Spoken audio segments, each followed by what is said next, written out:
Hugh Dallas, one of, well, the man recognised the best in the country. He will come out behind, well, ahead of these players. There he is. And a warm reception as ever. Well, the bragging rights very much with the men from Dens Park at the moment. Unbeaten in the last 6 meetings, although 4 of these have ended in draws. So the opening stage of the match will obviously be very important in establishing a pattern. Sancho forced to react swiftly there. Pressure applied by Brady. The first corner kick of the match goes to Dundee United. See the direct route there, just getting the ball over the back of the defence, trying to get the defence turned around straight away, and the ball checking up, not running out there and causing a problem. So Dundee United have the first chance.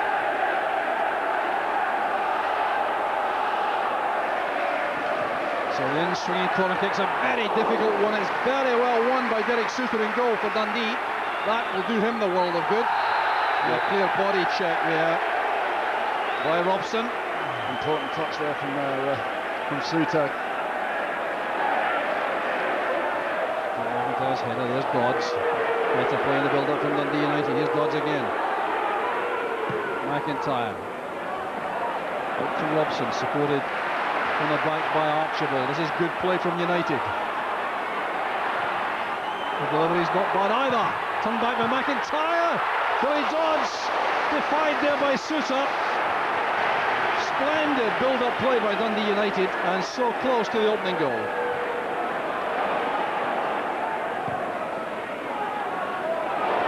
Here's Anderson. Oh, it's fine defending by McCracken. No, it's not. It's a penalty kick. It's a penalty kick for the challenge by McCracken on Anderson. The United players are incensed. They're appealing furiously. But Hugh Dallas was right on top of it, had a good view at it, took the ball in there. And well, did he play the ball? That's the question.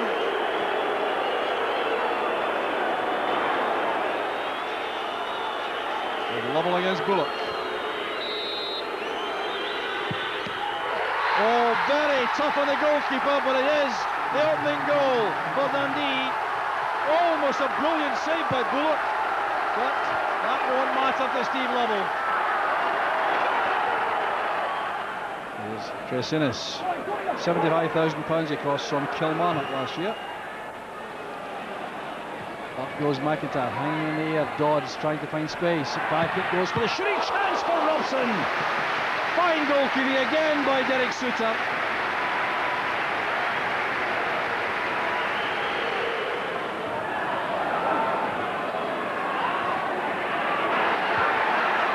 Header away is by Sancho, but still United pinning Dundee back. Robson away from Brady. That's good play by Robson. And Suter again makes the save. Needs a bit of a helping hand there from Sancho, but Robson's the big threat for United on the left-hand side. There's Callum MacDonald.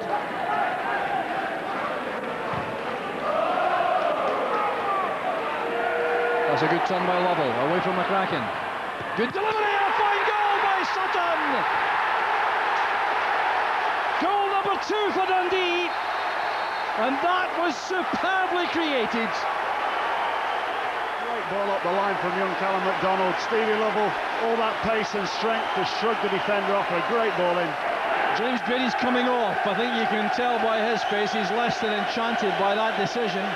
Jason Scotland will replace him. Good throw out there by Bullock. Space found by Kerr. Target is McIntyre. There's a chance for Scotland! Should have scored. Hit the top of the crossbar, but it was a wonderful chance. Great little clip into the far post here. McIntyre, Brent Sancho just missing it completely. And must score there. Scotland must score.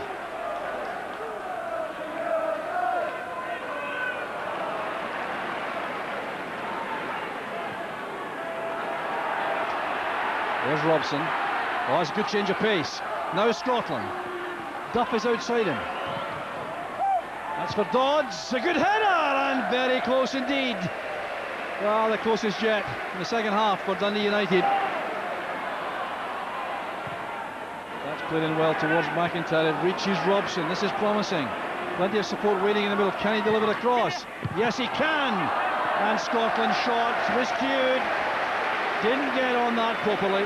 The great ball, that ball into the far post again. Robson, the man we've just been talking about, just gets past there, screws the ball back, and it just comes off his knee there.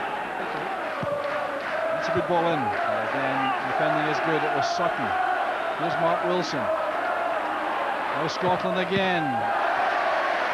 The angle was too tight. Good positioning by Suter. Can it be enough for Dundee United? It doesn't look like it at the moment, but of course it only takes a few seconds to score a goal, as John Sutton was trying to prove there with a good spin and shot with his left foot. Well, I'm sure the stats will indicate that United were much more in this match than reality suggests. There's a fine header at last for Dundee United. Alan Archibald scores. Left unattended, bulleted that one home with great conviction. Great delivery, and again here from the corner. And a good header. Nobody anywhere near in there. You know, we're deep into stoppage time. Indeed, there's no more of it. Referee Dallas brings the match to an end. Dundee have won the Tayside derby yet again, dare I say, and for United, major disappointment. So there we go, it's full time, and Dundee United 1, Dundee 2. I think goals change games, and I think we all know that it wasn't a penalty, but I do think we made an awful lot of chances and had all the ball, and at the point when they scored I thought we were in control of the game, gave Dundee a lift, and the game went from there. That was Ian McCall, and Dundee boss Jim Duffy is with us here in the studio, and obviously delighted, Jim Duffy. Yeah, very happy. I mean, I think derby matches, as any supporter will tell you, is about winning, and we managed to achieve that. So from our point of view, we can't be anything less than ecstatic after the victory. Did the game plan go to plan, if you like? Well, a lot of it did. I mean, I think that Dundee United had one really clear-cut chance in the second half where Jason Scotland hit the bar. But the other ones, you know, I think were shots from angles or distance, and you know, Derek Suter got his angles right, and you know, we played a little bit counter-attack. But I think when we were 2-0 up, I was a little more confident this time than I had been in the past. And you can see what it means to your supporters at full time, Jim. Yeah, I mean, I think a lot of people thought yesterday we would struggle. I think the vast majority of the pundits and you know would have tipped Dundee United because they've kept all of their side. I think other than Charlie Miller, brought in James Grady, where we lost a vast proportion of our side from last year, and it was a new side. But that new side showed a great commitment, and you know, I think the disappointing thing for me was a lot of talking points, but no one mentioned the second goal, which I feel was a magnificent goal, and you know, maybe distracted, but we didn't really get the credit we deserved for the type of football we played at times. We'll talk about that goal in a minute. Andy, what did you think of Dundee United's performance? Well, it wasn't the best. I'm one of those people that Jim's mentioned. I didn't fancy Dundee at all, but they've been up there, they've matched United's commitment. They've got 2 early goals, and obviously the big talking point would have been the penalty. I have to say it was soft, but I'd be looking for it if I was a striker. I feel as though Anderson got to it first. That's enough to at least merit a claim. And I seem to remember a similar penalty at the same game last season where Billy Dodd seemed to go down quite easily, so that evened that one up. Jim, your view on the penalty?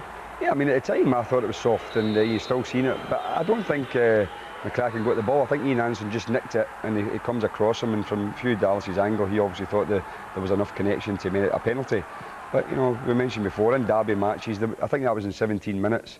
There was still possibly another 75 minutes to go. So, you know, Dundee United had a lot of time to get back into the game, but we scored early in the second half, and that really gave us a breathing space to go on and win the match. Let's go over to Sarah and let's find out some views on that penalty incident. OK, thanks, lads. Now I'm joined by Dundee supporter Mel Mill from Brothy Ferry. Your views on the penalty? Yeah, after seeing the replays tonight, Sarah, I wasn't sure at the time. It was a controversial decision, but after seeing the replays tonight, I can understand why the referee made the decision. We're talking about Scotland's #1 referee here. We'll take any controversial decision against the Arabs, and they would do the same with us. But let's be honest about it. Controversy is what football, many of the facets of football is about. The sports writers get copy, the journalists have it, so we need controversy within the game. All right. To me, it was a penalty. OK, we move over here. I'm joined by Andy Ruster from Govan. Now, you are a Dundee United supporter. Yes. Tell me, penalty justified? Not at all. I don't think it was even close. Football's becoming a non-contact sport now. Any time a striker gets anywhere near a defender in the box, he goes down and it's automatically a penalty. It's a disgraceful decision from supposedly Scotland's #1 referee, and Hugh Dallas to make a decision like that needs to take a good long look at himself tonight. Well, this man's not happy, Jim. OK, well, this man is, because he wants us to mention this second goal. Talk us through it, Jim. Yeah, I think it was a fantastic goal, a great build-up. I mean, Derek sort of rolls the ball out to Callum McDonald, plays a lovely pass down the channel to Stevie Lovell. And Stevie, you know, gets his body in front, but great link-up play with his partner, his striker. Plays a great ball across the face of the goal with pace on it. I know John Sutton's got to do it, is have the desire to get there and redirect it. And I think that's a textbook. The ball never left the floor, and that's the way football, you know, I like to play football.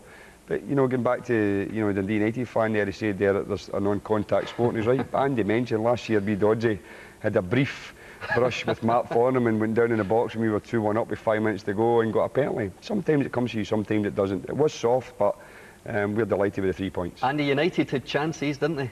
Yeah, they did a few efforts in the second half, especially Jason Scotland. The one in particular where I feel as though it just clipped the top of the bar. Certainly the efforts they had in the first half, you're really looking for the boost of getting a goal at that time. But second half, all the better chances, in particular from Jason Scotland. But certainly Suter saving well. Jim, your goalkeeper had a great game. Yeah, he done very well. You know, I was very pleased with him. He's a young goalkeeper that's had to bide his time. He's played a few games for Scotland on 21s, and I think he's grown in confidence, and that game will help him. But I think it was more to do with his angles yesterday. He got all his angles right and made a lot of the saves relatively comfortable. And United, I say, they 1 or 2 clear-cut chances, but overall I thought we defended resolutely, and in my opinion, you know, thoroughly deserved to take something from the match.